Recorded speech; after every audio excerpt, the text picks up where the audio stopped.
सच्चा प्रेम विपरीत परिस्थितियों में ही परखा जाता है।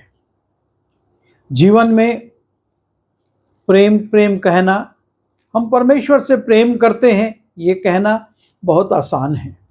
लेकिन जब विपरीत परिस्थितियां आती हैं, संकट आता है, विपत्तियां आती हैं, परेशानियां आती हैं, और तब जब हम परमेश्वर के प्रेम में स्थिर रहते हैं, उसी से परमेश्वर प्रसन्न होता है। और इसी बात को पिछले संदेश में हमने देखा था कि रोमी उसके 8वें अध्याय के 35वें पद से 39वें पद में पौलुस कहता है, कौन हमको मसीह के प्रेम से अलग करेगा। बहुत सारी संसारिक बातों का वो उल्लेख करता है कि ये परिस्थितियां हमारे जीवन में आएंगी, लेकिन हम परमेश्वर के प्रेम में स्थिर रहेंगे। और तब हमने देखा था कि एक मनुष्य के जीवन में बहुत सी ऐसी बातें आती हैं जो कि बड़ी साधारण सी होती हैं, और वो उन परिस्थितियों में जाने अनजाने में परमेश्वर के प्रेम से दूर हो जाता है और अपने जीवन में उस सांसारिक बातों को ग्रहण कर लेता है। और आज हम उसी क्रम में थोड़ा सा और आगे बढ़ेंगे कि कौन हमको परमेश्वर के प्रेम से अलग करेगा। हमारे जीवन में आंधी तूफान ना आए, हमारे जीवन में बड़ी बड़ी समस्याएं ना आए, लेकिन जो सामान्य जीवन है उसमें भी कुछ ऐसी परिस्थितियां आ जाती हैं जो कि हमको परमेश्वर के प्रेम से दूर ले जाती हैं, और उन्हीं परिस्थितियों को समझने का हम आज प्रयास करेंगे। सबसे पहले जो परिस्थिति आती है और वो है जीवन साथी के साथ। परमेश्वर ने कहा, आदम का अकेला रहना अच्छा नहीं है, मैं उसके लिए एक सहायक बनाऊंगा जो उससे मेल खाए। और परमेश्वर ने उसको हव्वा के रूप में एक सहायक दिया, और ये जीवन साथी आदम के पतन का कारण भी बना। उत्पत्ति उसके 3 अध्याय में जाते हैं और 6वें पद को देखते हैं। लिखा है, सो जब स्त्री ने देखा उस वृक्ष का फल खाने में अच्छा और देखने में मनभाऊ है और बुद्धि देने के लिए चाहने योग्य भी है, तब उसने उसमें से तोड़कर खाया और अपने पति को भी दिया और उसने भी खाया। इस स्त्री ने जो एक सहायक के रूप में, जीवन साथी के रूप में परमेश्वर ने उसको दिया था, और वो स्त्री उस वर्जित फल को देखती है, उस पर आकर्षित होती है, उसको तोड़ती है, स्वयं खाती है और आदम को भी, अपने पति को भी देती है, और वो भी उसको खा लेता है।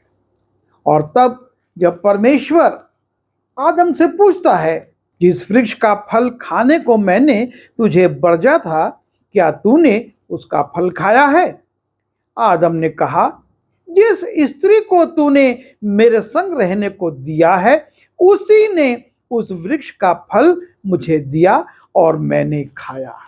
आदम परमेश्वर से दूर चला जाता है क्योंकि उसके साथी ने उसको वो फल दे दिया और उसने उसकी बात में आकर फल को खा भी लिया।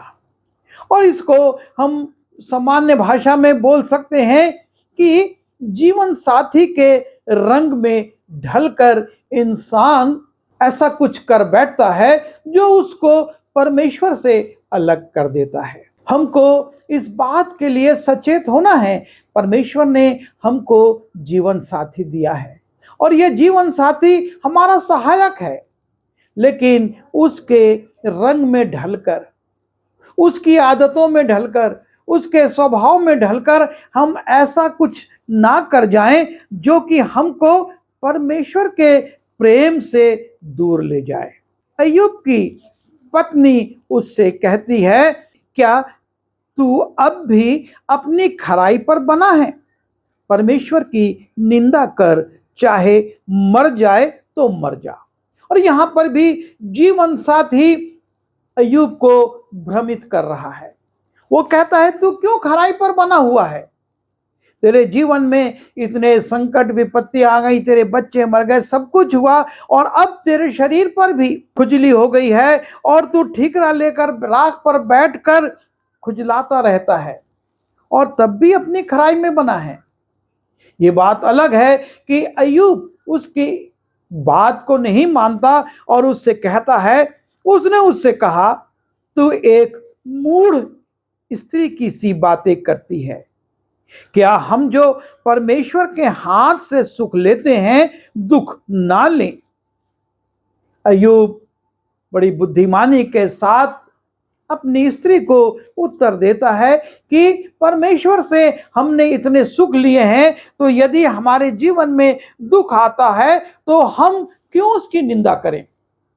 हम उसको भी पहले के समान, जैसा कि हम खुशी के समय ग्रहण कर रहे थे, अभी भी ग्रहण करेंगे। जीवन साथी के साथ हमको उसके रंग में नहीं ढलना है। हमको अपने जीवन में इस बात को हमेशा ध्यान में रखना है कि हम परमेश्वर के लोग हैं और हमको परमेश्वर के साथ बने रहना आवश्यक है। दूसरी बात, जीवन साथी के विषय में ही हम देखते हैं, जब जीवन साथी अन्य जाति चुन लेते हैं, क्योंकि ये एक बहुत बड़ी समस्या वर्तमान में आ गई है। मसीही नौजवानों में विवाह की समस्या आ गई है। स्त्रियां, लड़कियां अच्छा पढ़ा लिखी हैं तो उनको उसके अनुरूप वर नहीं मिलता है, और यदि कोई लड़का अच्छा पढ़ा लिखा है तो उसको अपने अनुरूप कई बार स्त्री नहीं मिलती है, और ऐसी परिस्थिति में वो अन्य जातियों की ओर आकर्षित होकर उनको जीवन साथी बना लेते हैं। ये जीवन साथी परमेश्वर से दूर ले जाने का काम करते हैं। जब हम पहला राजा उसके 16वें अध्याय के 30वें और 31वें पद को देखते हैं, वहां पर राजा आहाब का उल्लेख है। ये यहूदा का राजा था, और लिखा है, और ओम्री के पुत्र आहाब ने उन सब से अधिक जो उससे पहले थे वो कर्म किए जो यहोवा की दृष्टि में बुरे थे। उसने तो नाबात के पुत्र यारोबाम के पापों में चलना हल्की सी बात जानकर सिदोनियों के राजा एतबाल की बेटी इजबेल को ब्याह कर बाल देवता की उपासना की और उसको दंडवत किया।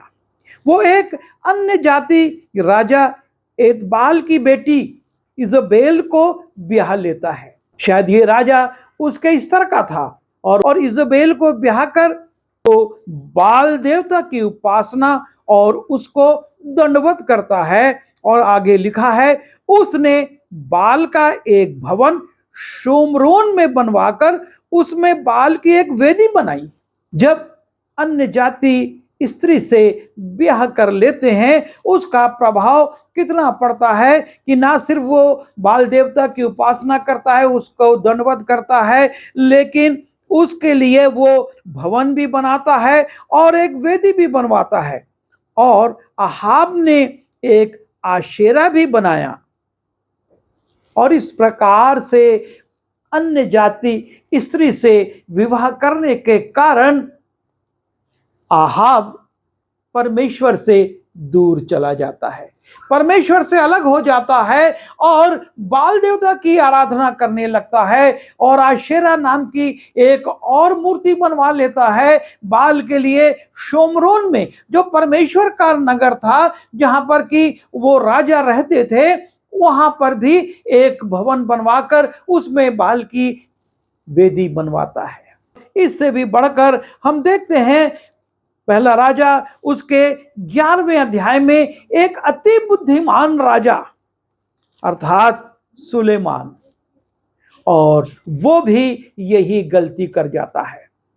परंतु राजा सुलेमान फिरौन की बेटी और बहुतेरी और पराई स्त्रियों से, जो मुआबी, अम्मोनी, एदोमी, सीदोनी और हित्ती थी, प्रीति करने लगा। वे उन जातियों की थी जिनके विषय में यहोवा ने इस्राएलियों से कहा था कि तुम उनके मध्य में ना जाना और ना वे तुम्हारे मध्य में आने पाए। वे तुम्हारा मन अपने देवताओं की ओर निसंदेह फेरेंगी। उन्हीं की प्रीति में सुलेमान लिप्त हो गया। ये राजा जिससे कि परमेश्वर ने 2 बार बातें की थी, जिसने परमेश्वर के लिए एक अति भव्य मंदिर बनवाया था, लेकिन कालांतर में वो उन स्त्रियों से जो कि अन्य जातियां थीं, उनसे प्रीति रखने लगा। और लिखा है 4 पद में, तो जब सुलेमान बूढ़ा हुआ तब उसकी स्त्रियों ने उसका मन पराए देवताओं की ओर बहका दिया और उसका मन अपने पिता दाऊद की नाई अपने परमेश्वर यहोवा पर पूरी रीति से लगा ना रहा।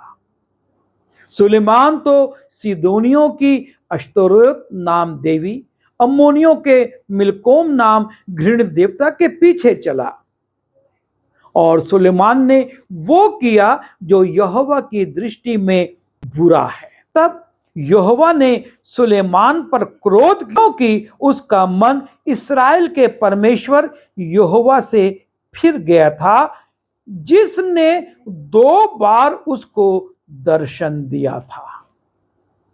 परमेश्वर उससे क्रोधित हो जाता है। और वर्तमान में भी हम अपने आप को, अपने बच्चों को, अपने लोगों को इतना दृढ़ ना समझें, इतना उनके ऊपर आत्मविश्वास ना रखें कि वो अन्य जातियों से विवाह करने के बाद भी प्रभु में दृढ़ रहेंगे। जब धीरे धीरे समय बीतेगा, जैसे लिखा है कि जब सुलेमान बूढ़ा हो गया तब इन स्त्रियों ने उसके मन को इस्राएल के परमेश्वर यहोवा की ओर से फेर दिया। जब बच्चे बड़े हो जाते हैं, उनके विवाह का समय आता है और एक बहुत बड़ी समस्या खड़ी हो जाती है। अब उनका विवाह किस जाति में किया जाए? जब स्कूल में उनका एडमिशन किया जाता है, प्रश्न उठता है उनकी जाति के सामने किसका, पिता का या मां के धर्म का उल्लेख किया जाए। जीवन साथी का चुनाव और जीवन साथी के साथ निर्वाह हमको बड़ी सावधानी से करना होगा, वरना हमको पता भी नहीं चलेगा। सुलेमान को पता भी नहीं चला, आहाब को पता भी नहीं चला, और कब वो सच्चे परमेश्वर से दूर चले गए।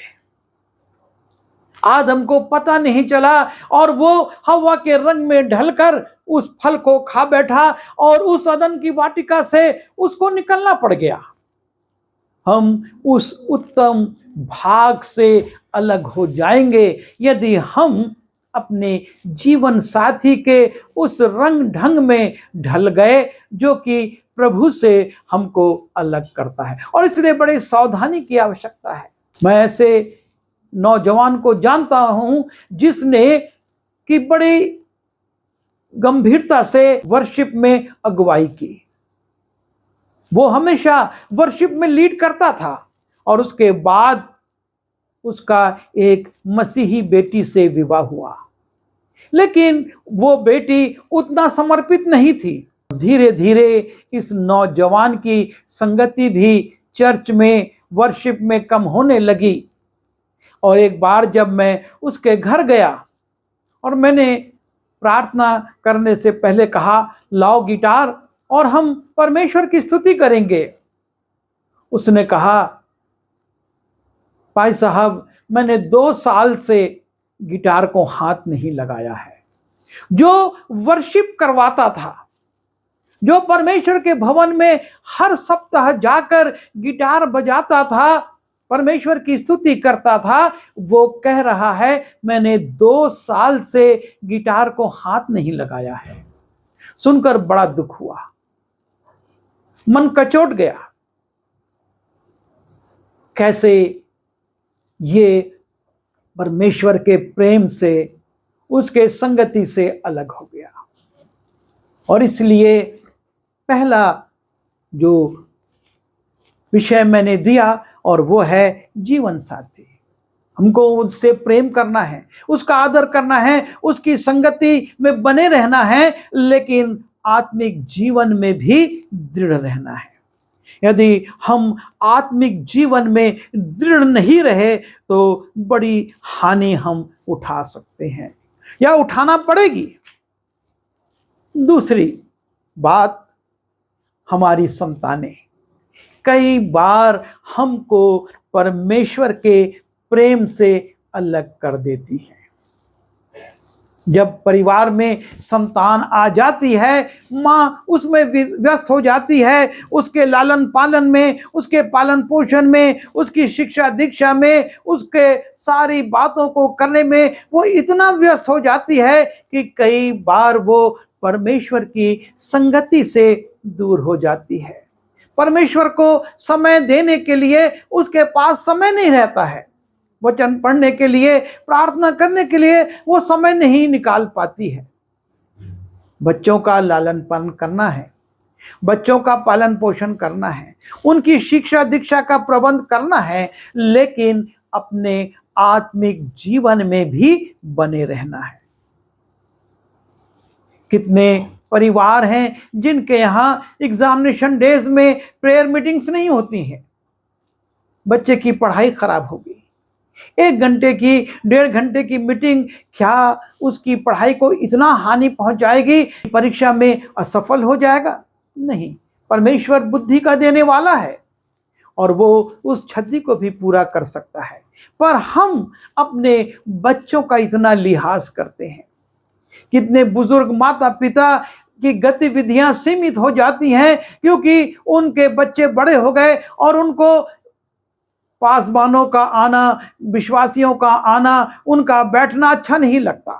एक बहन को मैं जानता हूं जिसके घर में पासबान नहीं जा सकते। वो बाहर मिलती है, उनके साथ संगति करती है, उनको दान देती है, उनके प्रति आदर प्रकट करती है, पर वो उनको अपने घर में स्थान नहीं दे सकती क्योंकि उनका बेटा इसकी अनुमति नहीं देता। जबकि अभी वो नौकरी नहीं कर रहा है, सारा खर्चा वही करती हैं। उसके बावजूद बच्चे के कारण वो परमेश्वर के लोगों से अलग हो जाती हैं।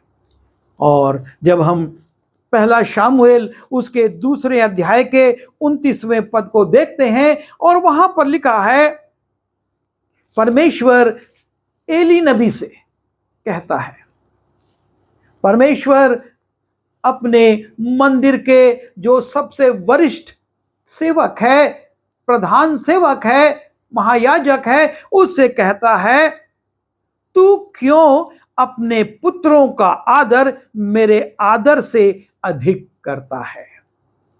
परमेश्वर प्रश्न कर रहा है एली से कि तू क्यों अपने पुत्रों का आदर मेरे आदर से अधिक करता है। और यह सच्चाई है।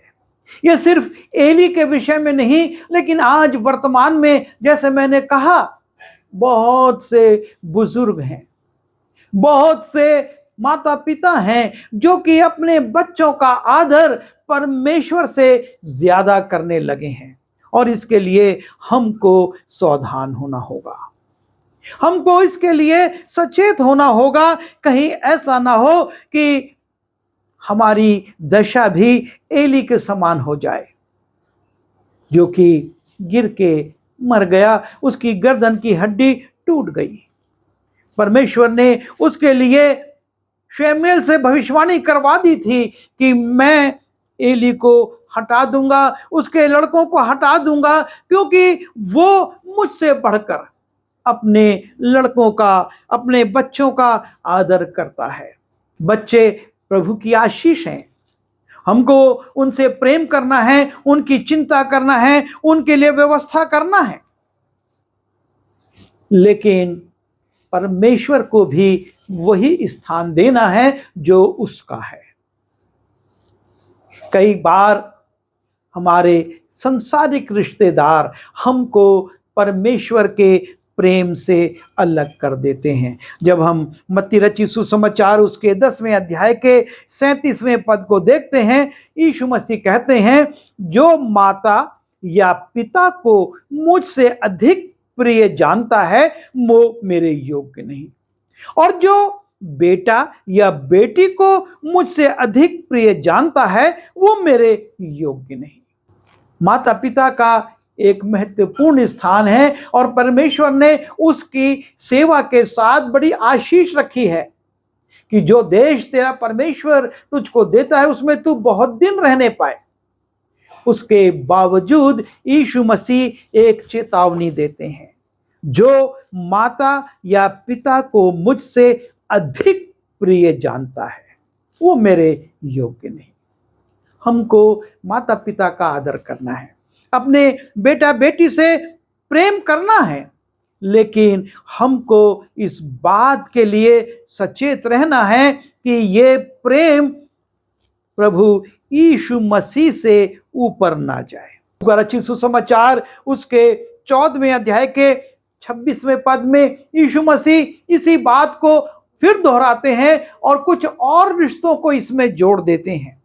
यदि कोई मेरे पास आए और अपने पिता या माता या और पत्नी या लड़के बालों और भाइयों और बहनों वरन अपने प्राण को भी अप्रिय ना जाने तो वो मेरा चेला नहीं हो सकता।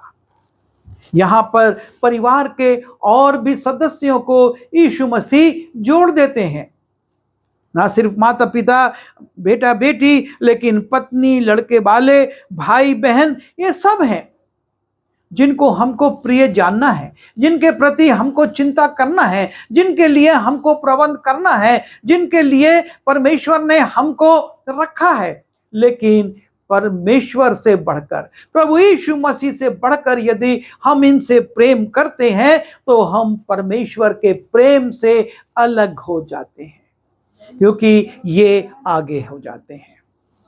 जब हम याकूब उसके 4 अध्याय के 4 पद को देखते हैं और वहां पर प्रभु यीशु मसीह का भाई याकूब कहता है, क्या तुम नहीं जानते कि संसार से मित्रता करनी परमेश्वर से बैर करना है? जो कोई संसार का मित्र होना चाहता है वो अपने आप को परमेश्वर का बैरी बनाता है।